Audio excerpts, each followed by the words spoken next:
और इतना ही वो पैसों पैसों की बात कर रहे हैं, पैसे पैसे पैसे। तो थोड़े पैसे साइकेट्रिस्ट पे, साइकोलॉजिस्ट पे खर्च कर देते। तो दो काम कर सकते हो, या भीख मांगो या चोरी करो। तो चाहिए डाइवोर्स?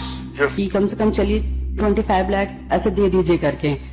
एक मुश्त चाहती हैं जी कितना? मैडम, मैंने 50 लाख एलिमनी लगाया है। हाँ। इनकी मासिक आय 65,000 इनका इनकम है। हाँ।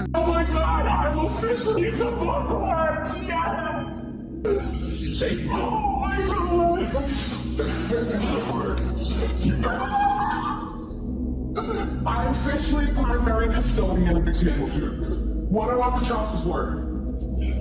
That's it? Tony, that's crazy.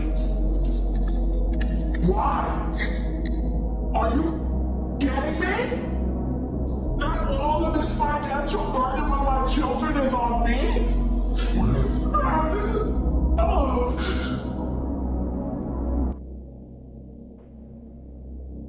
34 साल के अतुल सुभाष जी ने अपने 24 पन्ने के डेथ नोट में ये क्यों लिखा था कि उनका 2.5 साल का बेटा, जिसके लिए वो अपनी जान खुशी खुशी दे सकते थे, वही बेटा उनकी मौत का कारण बना। उसमें तो कोई वैल्यू नहीं है मेरी वाइफ में खुद, तो मेरे बच्चे को क्या ही बड़ा करेगी वैल्यू के साथ।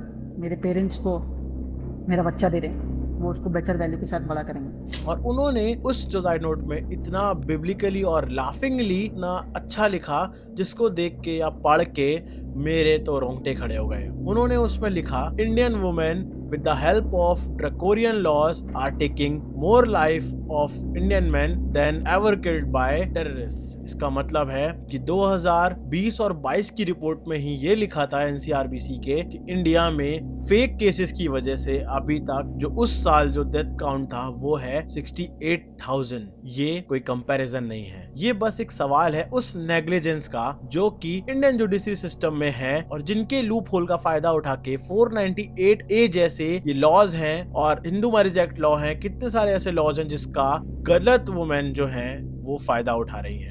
हेलो वर्ल्ड, मेरा नाम अतुल सुभाष है। मैं तकरीबन 34 साल का हूँ, बैंगलोर में रहता हूँ।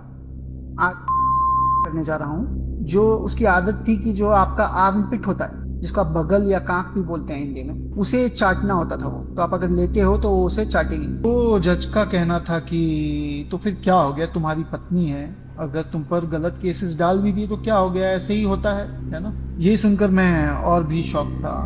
मैंने फिर बोला कि मैम, अगर आपको पता नहीं तो लाखों लोग इन गलत केसेस की वजह से लाखों आदमी सुसाइड करते हैं। यहाँ पर मेरी पत्नी बोलती है कि तो फिर तुम क्यों नहीं कर लेते। और ये सुन के वो जज हंस पड़ती है। कोर्ट ये जज और मेरे बाकी के हरासर्स को पनिशमेंट नहीं देती है और बरी कर देती है। तो मेरा जो अस्थि है वहीं कोर्ट के बाहर किसी गटर में बहा देना चाहिए। इंडिया में अक्सर कहा जाता है कि यहाँ पे कोई लॉ बनता है उसका फायदा से पहले उसके नुकसान शुरू हो जाते हैं लोगों में। तो क्यों 498A जैसे लॉ अभी तक यहाँ पे एग्जिस्ट कर रहे हैं और क्यों उनके लूप होल्स को फिक्स नहीं किया गया है? तो चलिए जानते हैं अतुल सुभाष जी की वो 90 मिनट की वीडियो के अंदर क्या था और क्या रहे थे वो रीजन, कौन थे उनकी डेथ के पीछे के कल्प्रेट। इस पूरी वीडियो में आपके लिए नमस्कार, मैं हूं आपका दोस्त अरुण और आप सभी का स्वागत है मेरे चैनल पे, जहां पे हम हर वीक 4 से 5 वीडियोस आपके लिए लाते हैं जो ऐसे भयानक और खतरनाक केसेस के ऊपर होती है, ट्रू क्राइम डॉक्यूमेंट्री वीडियोस होती हैं। तो चैनल को एक बार जाके चेक करें और बिना किसी देरी के इस केस में आगे बढ़ते हैं। 2018 की शुरुआत में शादी.com नाम की एक मैट्रिमोनियल वेबसाइट पे अतुल सुभाष और निकिता सिंघानिया की प्रोफाइल एक दूसरे से मैच हुई और अप्रैल तक आते आते उन्होंने मैरिज कर ली और उनकी एंगेजमेंट जनवरी 2019 को हो गई थी। और एंगेजमेंट से शादी के बीच तक के समय पे जो उनकी वाइफ निकिता सिंघानिया थी वो उनसे ज्यादा बातें नहीं करती थी। मेरी पत्नी बहुत ज्यादा बोलती नहीं थी फोन पर जब बात होती थी हमारी, और काफी सोच समझ के जवाब देती थी, है ना। तो मैं चूंकि काफी बातें करने वाला बंदा हूँ, तो मैं हमेशा सोचता था कि ये तो एक समझदारी का सूचक है, एक विजडम का मार्क है कि कोई लड़की कम बोल रही है और सोच समझ के बोल रही है तो शी इज वाइज। बट सच्चाई ये है कि जो मेरी पत्नी ने मुझे खुद बताया कि उनकी भाभियां, माँ इत्यादि लोगों ने इसे समझाया कि शादी के पहले कम बात करो, नहीं तो शादी टूटने के चांसेस होते हैं। अब मुझे समझ में आता है कि ऐसा क्यों बोलते हैं, क्योंकि अगर लड़की ज्यादा बोलेगी तो सच पता चल जाएगा शादी के पहले। बेसिकली अतुल की जो वाइफ थी, उनकी फैमिली के जितने भी लोग थे वो सब जौनपुर में सेटल थे। और ये एक रीजन है आपको जो याद रखना पड़ेगा, क्योंकि इसके अंदर लगभग 10 ऐसे केसेस हैं जो अतुल जी के ऊपर एक ऐसा बर्डन और प्रेशर बना रहे थे जिसकी वजह से उन्होंने एक ऐसा एक्सट्रीम कदम उठाया। तो हम उन केसेस के बारे में बात करेंगे, पर उससे पहले थोड़ी सी बैक स्टोरी जान लेते हैं। तो अतुल जो थे वो प्रॉपर बेंगलुरु में जॉब कर रहे थे, एक बढ़िया कंपनी में। वो एक एआई क्लाउड कंप्यूटिंग के इतने अच्छे लेवल पे थे कि उन्होंने अपनी वीडियो में ये तक बोला कि शायद ही वर्ल्ड में उसके लेवल की जो मेंटेनेंस और प्रोग्रामिंग है वो बहुत कम ही लोग करते हैं उस फील्ड में।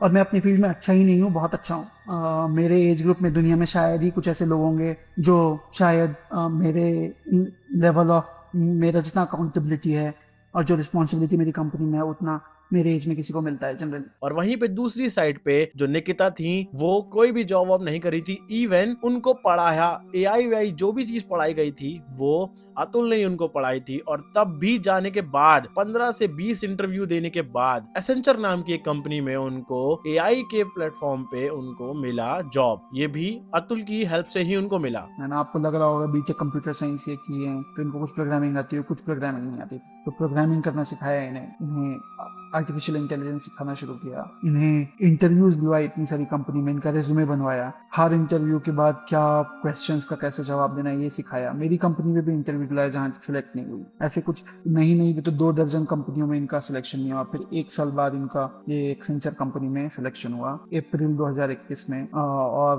अप्रैल 2021 के अंत में इनका ज्वाइनिंग था। ठीक उसके 18-19 दिन बाद चली गई ज्वाइनिंग के। पर अभी हम इसमें और आगे चलते हैं। तो अब हम सीधे आ जाते हैं क्या थे केसेस, कौन लोग थे इन्वॉल्व। और मुझे माफ करिएगा क्योंकि इस बार मुझे पूरी वो रिपोर्ट बनानी पड़ी थी जिसको देख के ही मैं आपको पढ़ पाऊंगा, क्योंकि मुझे इतनी ज्यादा जुडिशरी की नॉलेज नहीं है कि मैं हर चीज ऐसा मेमोराइज कर सकूं, तो मुझे उसके लिए माफ करिएगा। तो देखिए, सबसे पहले हम आते हैं कौन थे वो लोग और कौन कौन सी उनके ऊपर धाराएं लगी हुई थी। तो सबसे पहले इस केस में जज म्युनिसिपल फैमिली कोर्ट की, जिनका नाम था नीता कौशिक, उनकी वाइफ निकिता सिंघानिया जो एसेंचर कंपनी में काम कर रही थी, उनकी मदर इन लॉ जिनका नाम था निशा सिंघानिया, वो जौनपुर में रहती थी, उनके ब्रदर इन लॉ अनुराग सिंघानिया जिनका पेट नेम पीयूष था और वो भी जौनपुर में रहते थे, और साथ ही साथ उनके जो अंकल थे जिनका नाम सुशील सिंघानिया था वो भी जौनपुर के ही रहने वाले थे। और अतुल अपना बेंगलुरु में सेटल थे, और जब उनकी शादी हुई तो उसके कुछ टाइम तक वो और निकिता बेंगलुरु में ही रही थी।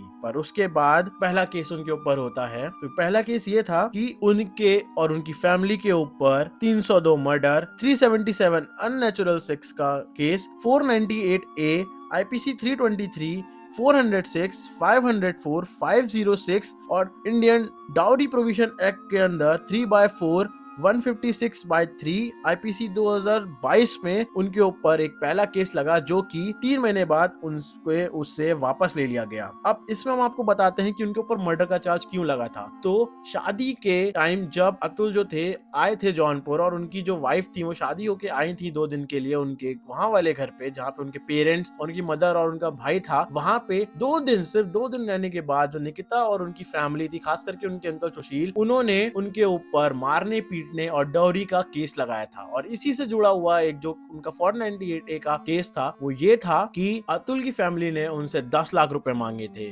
दहेज में, जिसकी वजह से उनके फादर जो थे उनको ऐसा शॉक लगा, सदमा लगा, जिसकी वजह से वो उनकी मृत्यु हो गई। पर अतुल बताते हैं कि जब वो उनसे मिले थे 2019 में, उससे पहले से उनके जो फादर थे जिनका 10 साल से ट्रीटमेंट चल रहा था एक बढ़िया हॉस्पिटल में, जिसकी रिपोर्ट्स आपको कमेंट में मिलेंगी, सारे एविडेंस आपको मिलेंगे, तो वो वहां पे उनका लॉन्ग टर्म इलनेस की वजह से उनके ब्लड क्लॉट हुआ ब्रेन में और उनकी डेथ हुई। पर अतुल के ऊपर ये केस डाला गया निकिता की फैमिली की तरफ से कि क्योंकि उन्होंने 10 लाख की डॉरी मांगी, इस वजह से उनके फादर को ऐसा हुआ और उनकी डेथ हो गई। जबकि रिपोर्ट्स में क्रॉस क्वेश्चंस में जो निकिता है उसने ये बोला है कि अतुल की पर एनम की, मतलब हर साल की सैलरी है 40 लाख रुपए, जो कि उसने बाद में सेकंड केस में 40 से 80 बताई। तो अब आप ही ये बताइए कि जिसकी सैलरी 80 लाख रुपए हो वो 10 लाख रुपए के लिए क्यों अपने बच्चे और बीवी को छोड़ देगा या फिर कोई क्यों ही ऐसे प्रताड़ना करेगा। तो ये था पहला केस जिसकी मैंने आपको सारी आईपीसी बता दी। अब हम चलते हैं दूसरे केस पे जो था सीआरपीसी 125, जो कि 2023 के अक्टूबर और नवंबर में उनके क्रॉस एग्जामिनेशन में भी ये कबूल हुआ कि अतुल की जो सैलरी है वो अब 80 लाख हो चुकी है और इसमें उनको जो मेंटेनेंस देनी थी वो पहले देनी थी 40,000 रुपए, बट उसके साथ कुछ एरियर लगने के बाद वही सेम मेंटेनेंस जो कि उनके बच्चे के लिए थी वो हो गई थी 80,000। अब आप एक चीज समझो, अरियर एक चीज होती है जो आपके पिछले जितने महीने से आपने नहीं दी है वो उसमें ऐड हो जाता है। मतलब फॉर एग्जांपल अगर अभी दिसंबर चल रहा है और उनको फैब से देनी है तो दिसंबर जनवरी का जो 40,000 है वो उस फैब में जोड़ के उनको देना पड़ेगा। और इसके साथ एक इशू ये भी है कि 6-7 महीने बाद वो चेंजेस ऑफ सर्कमस्टेंसेस नाम की एक पॉलिसी को यूज करेंगी और उसके बाद सुप्रीम कोर्ट और किसी भी कोर्ट में वो वापस से बोल सकती हैं कि अब मेरे और मेरे बच्चे के स्टैंडर्ड ऑफ लिविंग में चेंज आ गया है, अब मुझे 80,000 नहीं 20 लाख रुपए चाहिए। उसके ऊपर भी जो कोर्ट है, जो जुडिशरी है, वो उनकी बात सुन सकती है। तो ये था उनके ऊपर सेकंड केस सीआरपीसी 125 के अंडर, जिसको 2019 में उनके फादर की डेथ के बाद जबकि वो उसके साथ रह रहे थे तब उस केस को हटाया गया। अब बात करते हैं उनके ऊपर 377 क्यों लगा, ठीक है, जो अननेचुरल सेक्स का था। तो अतुल अपनी वीडियो में ये बताते हैं कि उनकी जो वाइफ थी वो कोरियन ड्रामा देखती थी, उसकी वजह से उनको कुछ ऐसी चीजों की शौक थे जिसको आप आज के टाइम पे फैंटेसीज बोल सकते हो, जो कहीं कहीं पे टैबू भी हैं। वो आप उनको सुनो कि वो क्या बोलते हैं अपनी वाइफ के बारे में, कि उनकी कैसी डिमांड्स थी। इसका कारण अगर मैं आपको बताऊंगा तो ये है कि मेरी पत्नी 4-4, 5-5 दिन तक नहाती नहीं थी। तब भी जब बच्चे को ब्रेस्ट फीडिंग करना है, दूध पिलाना है, तब भी साफ सफाई का कोई ख्याल नहीं। जो उसकी आदत थी कि जो आपका आर्मपिट होता है, जिसको आप बगल या कांख भी बोलते हैं हिंदी में, उसे चाटना होता था वो। तो आप अगर लेटे हो तो वो उसे चाटेगी। आप सोच सकते हैं कि किसी भी आदमी को ये कितना अजीब सा गंदा लगेगा। इसके अलावा मेरी पत्नी की एक्सपेक्टेशन मुझसे थी कि मैं उनके मलमूत्र के,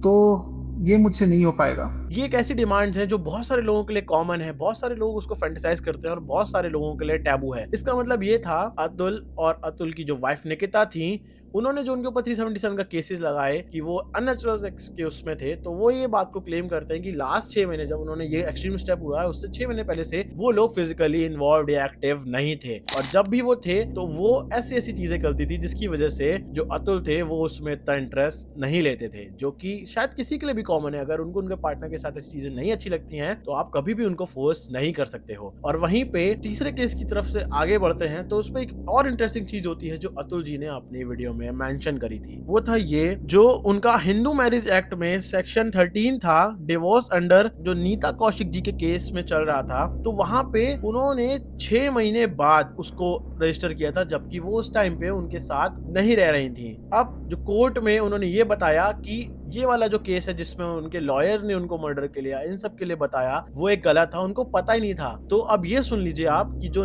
अतुल की जो वाइफ है निकिता सिंघानिया, वो बहुत ज्यादा उन्होंने ग्रेजुएशन और पोस्ट ग्रेजुएशन दोनों करी है। एसेंशियल जैसी कंपनी में अब वो काम कर रही थी, तो उनको पता नहीं चला, या फिर एक बेसिक नॉर्मल इंसान को पता होता जो इतना पढ़ा लिखा नहीं होता है, कि वो 6 महीने क्या हाजिरी देने जा रहे हैं, रोज साइन करने आप जा रहे हो, आपको पता भी नहीं आप किस केस के लिए जा रहे हो। ये तो वही वाली बात हो गई कि अंधेरे में तीर चला रहे हो कि चलो एक केस और कर देते हैं हम। केस 4 में भी ये चीज हुई। डोमेस्टिक वायलेंस एक्ट सेक्शन 12 के अंदर 2022 में 2 साल तक वो लोग थे, वो आए ही नहीं, ठीक है। एक केस और लगा उनके ऊपर, बट यहाँ पे बेंगलोर से सिर्फ अतुल को वहां जाना पड़ता था। अब आप ये सोचो, जैसे मैं मुंबई में रहता हूँ, मुझे लखनऊ आना होता है, दिल्ली आना होता है, तो एक एवरेज अगर मैं 4 वीक पहले भी बुक करूँ तो भी 4 से 5,000 रुपए का फ्लाइट टिकट है, और वो तो छोड़िए आपको छुट्टी नहीं मिलती है। तो वो सोचो, वो उस केस के लिए 2 साल वहां पे गए जिसमें निकिता सिंघानिया और उसकी कोई फैमिली वहां पे शो अप ही नहीं करी। और वहीं पे जो जज नीता थी, जो फैमिली कोर्ट में वहां पे है जौनपुर में, उनके ऊपर करप्शंस के बहुत सारे इल्जाम थे। यहाँ तक कि आगे आपको पता चलेगा कि कैसे वो पूरा कोर्ट रूम पे एलिगेशन लगाया था अतुल जी ने कि वहां पे 0 पॉइंट से लेके 50 रुपए से लेके 1000 लाख रुपए तक वहां पे करप्शन होता है। तो रीता कौशिक के कोर्ट में जो करप्शन शुरू होता है ना, वो 50 रुपए से शुरू होता है। इनके कोर्ट में एक पेशकार है, उसका नाम माधव है। ये जज की ठीक बगल में बैठता है।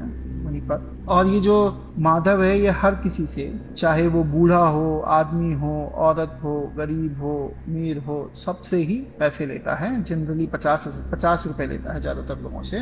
बट हम जैसे जो मोटे मुर्गे हैं, जो बैंगलोर के सॉफ्टवेयर इंजीनियर्स हैं और ठीक ठाक पैसे कमाते हैं, उनसे इनकी डिमांड 500 रुपए से लेकर 1000 रुपए तक होती है नेक्स्ट डेट देने के लिए। तो ये था उनके ऊपर चौथा केस, जिसमें सिर्फ अतुल गए, उनकी पूरी फैमिली नहीं आई। और 2024 में जाके उनको पता चला कि ये जो केस है वो अब टर्मिनेट हो गया है, वो भी जब उन्होंने ये एक्सट्रीम स्टेप उठाया उसके कुछ ही टाइम पहले। अब बात करते हैं केस नंबर 5 की। ये भी सेम डोमेस्टिक वायलेंस केस है, जो सितंबर 2014 में उन्होंने फिर से री रजिस्टर किया उनके नाम पे। मतलब वो पहले तो गए नहीं वहां पे हर टाइम जब वहां पे उनकी प्रेजेंटेशन होनी थी।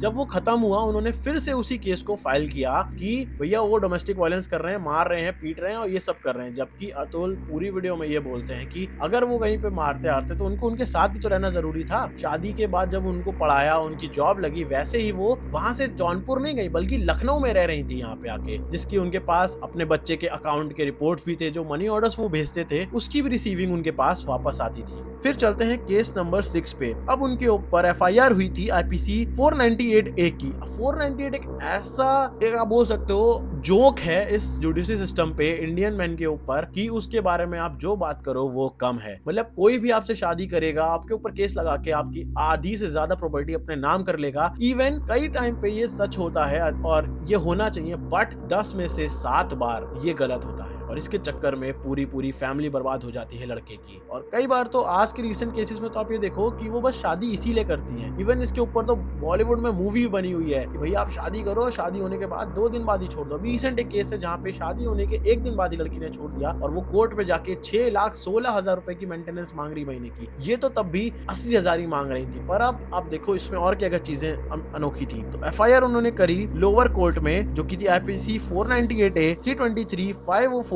506। फिर डॉरी प्रोविजन एक्ट 3/4 वापस से इन्होंने केस नंबर अपने 2 को उनके ऊपर वापस से पेश कर दिया। अब चलते हैं केस नंबर 7 पे। अब केस नंबर 7 क्या था कि जैसे आपका लोअर कोर्ट जो होता है, आप वहां पे कोई केस कर सकते हो, तो उसको ही फास्ट ट्रैक करने के लिए आप वापस से हाई कोर्ट या फिर सुप्रीम कोर्ट में जा सकते हो। तो वो सुप्रीम कोर्ट में अपने केस नंबर 2 को, जो CRPC 125 का था, ठीक है, हिंदू मैरिज एक्ट वाला था, वो उनको बोला गया कि सुप्रीम कोर्ट में वापस रजिस्टर्ड किया गया। सुप्रीम कोर्ट ने बोला कि 6 महीने के अंदर आपको इस केस की हेयरिंग वेयरिंग करके इस केस को फिनिश करना है। पर मजे की बात यह है कि वो केस शुरू ही 8-9 महीने बाद हुआ। तो आप सोचो कि कितनी बड़ी ये तौहीन है हाई कोर्ट की, कि अगर हाई कोर्ट एक जज को ये बोल रहा है कि आपको 6 महीने के अंदर ये केस खत्म करना है, पर आप उसको 6 महीने सिर्फ चलाने में लगा दो। फिर आगे चलते हैं केस नंबर 8। ये भी वही सेम केस था 498A का, जो हाई कोर्ट उनको बोलता है कि आपको 1 साल के अंदर ये केस खत्म करना है, इसको फास्ट ट्रैक करना है।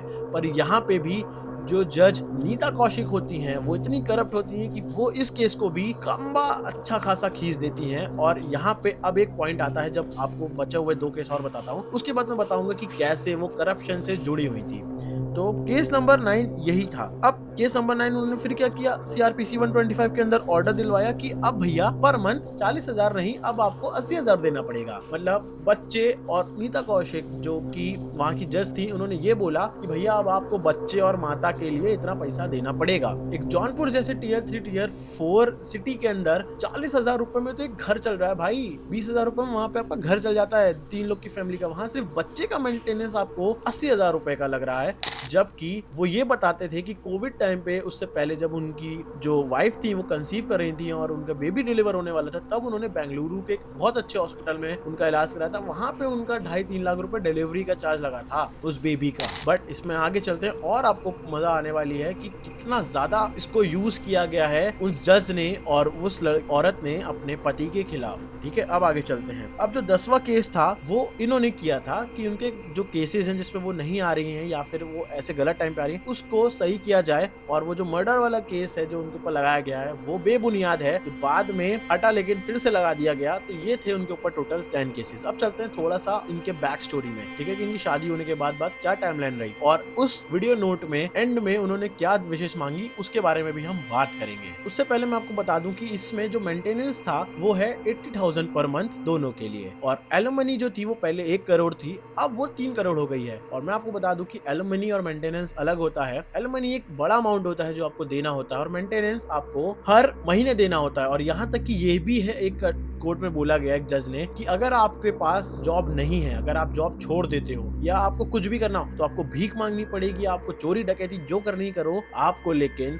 वो मेंटेनेंस का पैसा अपनी वाइफ और अपने बच्चे को देना ही पड़ेगा। और वो बाद में इसका अमाउंट को चेंज या फिर और बढ़ा भी सकती है, चाहे वाइफ की जॉब हो चाहे ना हो। और यही सेम चीज वहाँ पे सिंघानिया फैमिली कर रही थी कि उन्होंने वहाँ पे एक रिपोर्ट होती है जो आपको भरनी होती है, जिसमें आपको अपने एसेट, लायबिलिटी, अर्निंग सब बतानी होती है। तो वहाँ पे भी अतुल के अकॉर्डिंग उनकी जो वाइफ है निकिता सिंघानिया और उनके जो ब्रदर इन लॉ है और सुशील जो उनके अंकल थे, उनकी माता जी थी, उन्होंने वहाँ पे गलत इन्फॉर्मेशन भरवाई। और जज नीता कौशिक ने वहाँ पे ये करप्शन किया कि उन्होंने वहाँ पे बिना किसी भी सबूत के वो केसेस, मतलब क्या होता है, आपने जॉली एलएलबी देखी होगी, उसमें एकदम से एंड में सेकंड पार्ट में क्या होता है, वो एकदम से एविडेंस लाता है बिना बताए। तो वो चीज एक तरीके से चल सकती है, पर जो नीता कौशिक है वो क्या करती थी, वो केस के एंड में जब उनकी हियरिंग क्रॉस क्वेश्चनिंग हो जाती थी उसके बाद वो एविडेंस को लाती थी, जिसको आप क्रॉस क्वेश्चन कर ही नहीं सकते क्योंकि आपको अगली डेट मिलेगी। और वो अगला इंसान बेंगलुरु से जौनपुर, बेंगलुरु से जौनपुर ये कर रहा था। इसी वजह से उन्होंने अपना 10वां केस डाला कि भैया 3 फैक्टर हैं जिसकी वजह से ये केस जो है उनके ऊपर गलत है। क्योंकि पहला जो केस होता है उसके अकॉर्डिंग आप उस जगह के वो होने चाहिए नेटिव, वहां पे आपकी शादी होनी चाहिए, तो उनकी शादी जौनपुर में नहीं हुई थी। दूसरा, लास्ट रिसाइडिंग प्लेस होनी चाहिए आपके और आपके हस्बैंड की, तो उनकी लास्ट रिसाइडिंग प्लेस थी बेंगलुरु, जौनपुर नहीं। और वहां पे आपको एटलीस्ट 6 महीना रहना चाहिए उस केस को मतलब फाइल करने से पहले। तो वो वहां पे नहीं रह रही थी, वो तो लखनऊ में रह रही थी, जिसका मैंने आपको शुरू में बताया। तो वो तीनों पॉइंट की वजह से जो ये वाले केसेस थे वो कहीं ना कहीं गलत थे।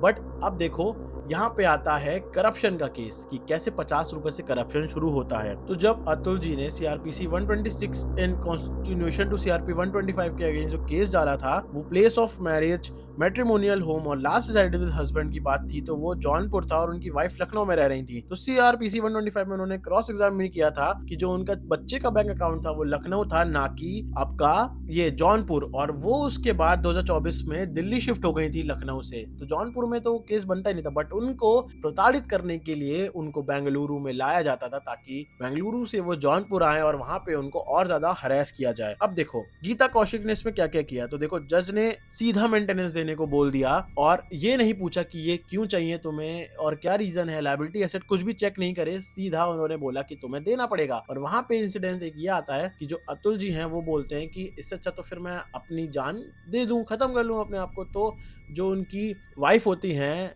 निकिता सिंघानिया, वो वहां पे हंसती हैं कि हाँ हाँ हाँ तुम कर लो कर लो, और वो जज भी होती है वो भी हंसती है। तो अगले दिन जब वापस हियरिंग होती है, उनकी जो मदर इन लॉ है वो भी उनसे कहती है कि तुम तो बड़ा मरने मारने की बातें कर रहे थे, मुझे तो आज ये देखना था, मैं तो इसीलिए आई थी, तुमने तो अपने आप को खत्म ही नहीं किया। और ये सुनने के बाद वो इतना शॉक हो गए कि उनकी उम्मीदें ही टूट गई 2024 के स्टार्टिंग में। फिर हम चलते हैं थोड़ा सा और आगे। अब देखिए टोटल 10 केस थे, 2 लाख मेंटेनेंस पहुंच चुका था, 1 करोड़ पहले था, 3 करोड़ एलिमनी पहुंच चुकी थी, 80,000 का मेंटेनेंस अब 2 लाख रुपए का हो चुका था उनके एरियर्स को मिला। उसके बाद वही चेंज ऑफ सर्कमस्टांसेस की भैया मुझे 4 लाख रुपए चाहिए अपने बच्चे के लिए, वो भी चीज है। अब रीता कौशिक जो प्रिंसिपल फैमिली कोर्ट में जज थी जौनपुर के अंदर, अब उनका जो एक पेशकार था जिसको माधव उसका नाम था, वो 50 रुपए लेता था गरीब लोगों से, मतलब 50 रुपए उसको लेना था। तो वहां पे जब पहली बार ये जाते हैं जौनपुर, तो वो उनको फोन करता है कि आप 3 लाख रुपए दे दो, आप इतनी दूर से आते हो, हम बात कर लेंगे, आपस में सेटल कर लेंगे, तो आपको ऐसी डेट मिलेंगी जिसमें आपको ज्यादा भागना दौड़ना ना पड़े और एक टाइम पे आप 2 हियरिंग्स कर सकते हो, ठीक है, ये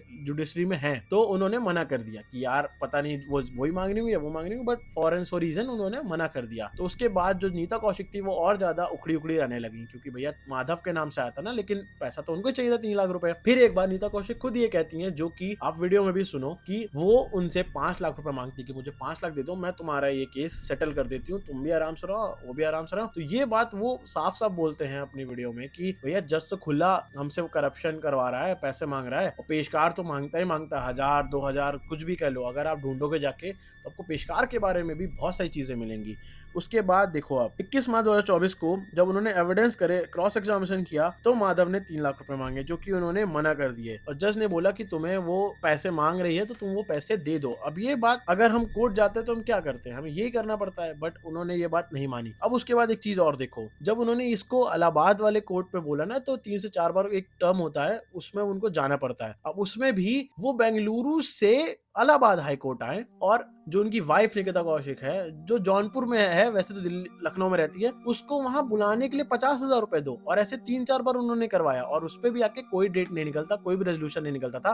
वैसे बोलते तुम मेंटेनेंस देते रहो बट हम बाकी चीजों को खारिज करते रहे। तो आप ये सोचो, एक आदमी बेंगलुरु से अपनी जॉब छोड़ के जौनपुर जैसी जगह पे आए, ट्रेन से, बस से, फ्लाइट से आए और वहीं पे वो 50,000 रुपए दे इस बात के कि भैया उनकी वाइफ को वहां आना पड़ेगा, जो कि 2 घंटे है बाय बस। तो ये कितना सारे लूप होल्स हैं हमारे इंडिया के अंदर, रूल कॉन्स्टिट्यूशन में कह लो, चाहे जुडिशरी में कह लो, चाहे पुलिस में कह लो, चाहे हॉस्पिटल्स में कह लो, मतलब अंदर से खोखला जो आप सिस्टम कहते हो ना, वो बात हो रखी है यहाँ पे। अब हम आगे चलते हैं, ठीक है। तो यहाँ तक तो हमारा हो गया, पता चल गया हमें कितना पैसा था, क्या वो था। उन्होंने अब ये भी बताया इसमें कि कैसे जो उनके माता पिता थे ना सिंघानिया, पूरी फैमिली उनको कैसे लूट रही थी। देखो, सबसे पहले 2020 में उन्होंने उनसे 3 लाख रुपए मांगे। क्यों मांगे? हमें दुकान बनानी है अपनी, और कोविड से पहले की बात है, मतलब मिडल कोविड में, कि अपने दुकान में सामान लाना है, दुकान शुरू करनी है ताकि हम सेल कर सके। ठंडक आ रही है, हम अपना सामान भर लें दुकान में। अक्सर यही होता है, जो दुकान वाले लोग हैं वो समझ सकते हैं। उसके बाद उन्होंने 16 लाख रुपए मांगे। अब देखो, बता दे, मांगे तो 15 लाख थे बट वो 16 लाख कैसे हो गए? मार्च में 2020 में ही उन्होंने 9 लाख रुपए मांगे पहले, सेम रीजन कि भैया रेनी सीजन आ रहा है, सामान भरना है हमें। फिर अप्रैल में उन्होंने बचे हुए 4 लाख रुपए मांगे। उसके बाद उन्होंने 6 लाख, वही 4 लाख को 6 लाख कर दिया कि अब हमें और रुपए चाहिए, पर क्यों चाहिए ये नहीं पता। अब तीसरी बार उन्होंने क्या पैसे मांगे? 50 लाख रुपए मांगे एक घर के लिए। तो यहाँ पे अतुल ने बोला कि पहले तो मैं आपको दूंगा नहीं, 1 करोड़ का आपको घर लेना है, खाने पीने के आपके लाले लगे हुए हैं, ठीक है, तबेले के पीछे रहते हो, और यहाँ पे आपको 1 करोड़ का घर लेना है। पहले मेरे वो जो बचे हुए 16 लाख रुपए हैं प्लस 3 लाख, वो पहले तो मुझे वो दो और मैं आपको इसमें और पैसे नहीं दूंगा। तो वो बोलते हैं कि नहीं, 1 करोड़ का घर है, 50 लाख तुमने दो, बाकी हम अपने से मिला लेंगे, जबकि उनके पास सिर्फ 10 ही लाख रुपए थे। तो वो कैसे मिलाती? और इस पे भी डिस्प्यूट शुरू हो गया। उनकी वाइफ उनको छोड़ के चली गई, अपने इन-लॉज के साथ रहने लगी, और वहां से मतलब अतुल के इन-लॉज के साथ रहने लगी, और वहां से फिर वो जौनपुर भी छोड़ के लखनऊ चली गई अपने बच्चे के साथ। 25 अप्रैल 2021 को उन्होंने सिर्फ उस 15 लाख में से 1.5 लाख रुपए रिटर्न करे, और उसके बाद फिर से वो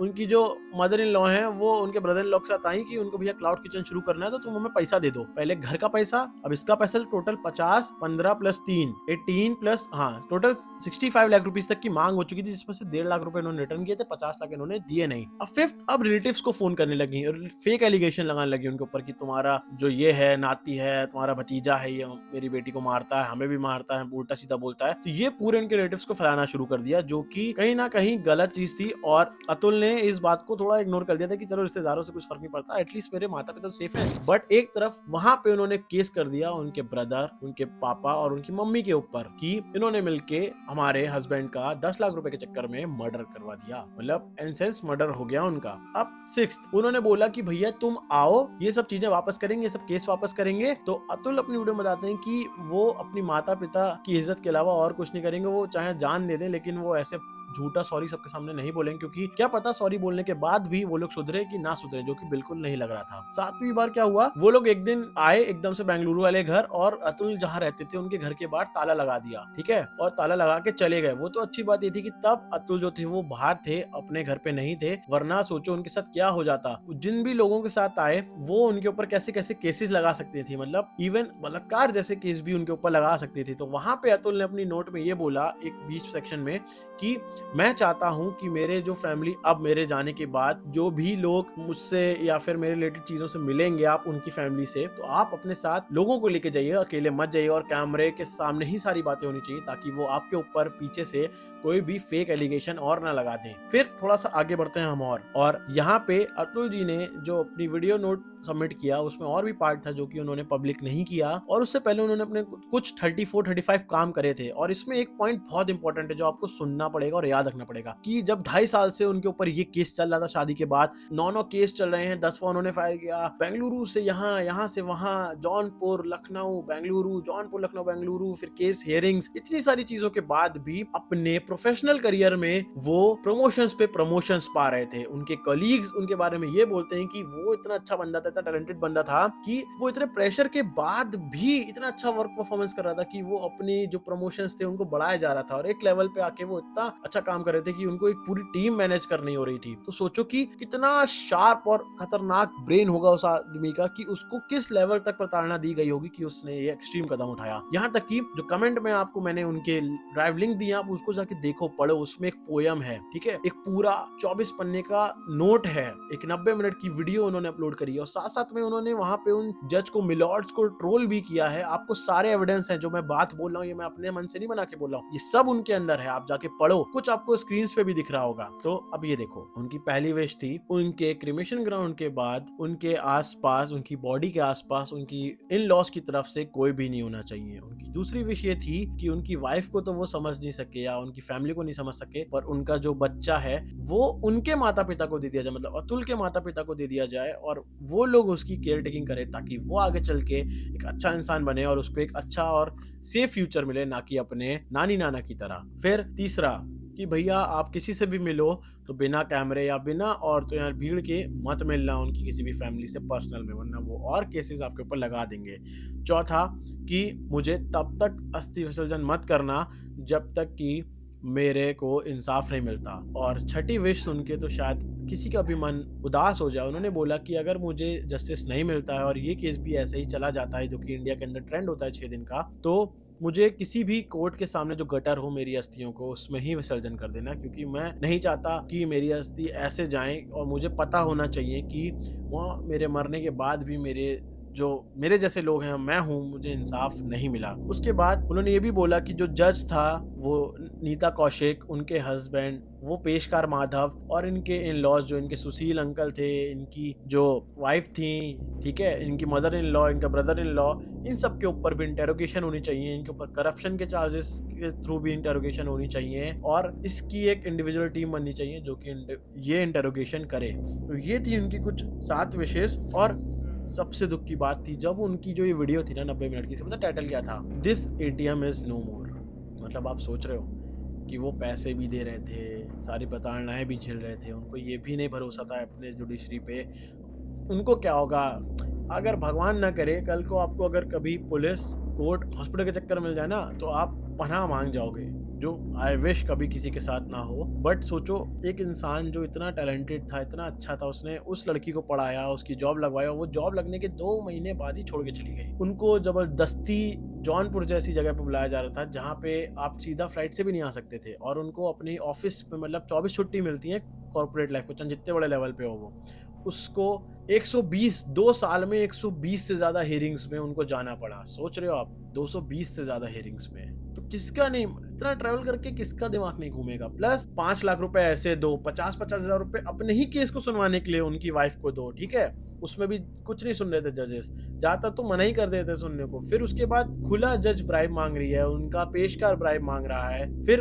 हंस रहे हैं कि हाँ तुम्हें सुसाइड करनी। मतलब एक आदमी अगर ये भी मजाक में ही बोल रहा है कि आई वांट टू एंड ऐसा करके, तो आपका तो इंस्टाग्राम पे आप सर्च करोगे तो आपको दिखा देगा हेल्प, वेलफेयर और ये सब। फिर आप एक जज होके ऐसा कैसे कर सकते हो?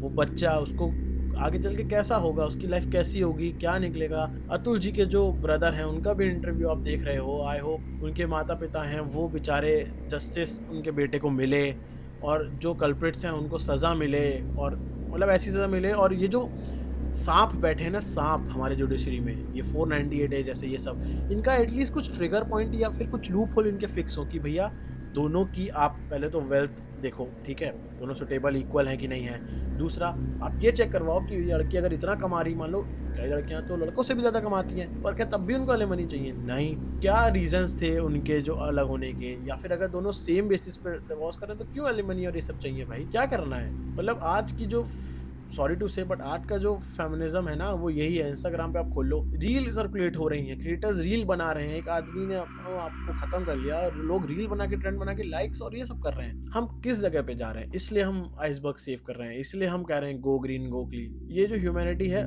वेस्टर्न में तो इसलिए खत्म ही हो चुका है सब कुछ, वहां तो लोग कमाना ही बंद कर दिए हैं। वही सेम चीज अब इंडिया में बढ़ती चली जा रही है, उसको ही हम लोग और ज्यादा आगे बढ़ा रहे हैं ये सब चीजें, गलत चीजें कर करके। अगर आपको नहीं रहना है तो आप खुले खुले आसानी से साथ जाओ, तभी केसेस बढ़ जाते हैं कहीं कहीं पे आपके मर्डर्स और ये सब चीज़ों के। शायद इसी वजह से कई सारे मेल्स जो हैं वो कंट्रोल नहीं कर पाते हैं, वो वैसे स्टेप नहीं ले पाते जैसे अतुल और उनके जैसे कई सारे लोगों ने लिए हैं। लास्ट कितने सारे तो रील्स हम ही लोगों ने देखे हैं। तो मेरा शुरू में जो मैंने बोला कि ये बात कंपैरिजन की नहीं है, ये बात है उस डिस्क्रिमिनेशन और लूप होल्स की, नेग्लिजेंस की जो जुडिशरी सिस्टम में उनको गलत तरीके से यूज़ किया जा रहा है। आई होप अगर हम सबकी बात मिलके भी अगर कोर्ट्स तक पहुँचे तो शायद कुछ चेंज आ पाए और ये जो 40 साल से 498 है इस देश के ज़्यादातर गलत केसेस में आ रहा है यूज़ होना, ये ख़त्म हो जल्द से जल्द, या फिर इसके खिलाफ कुछ ऐसी चीज़ निकाली जाए जिसको आप टैकल कर सको।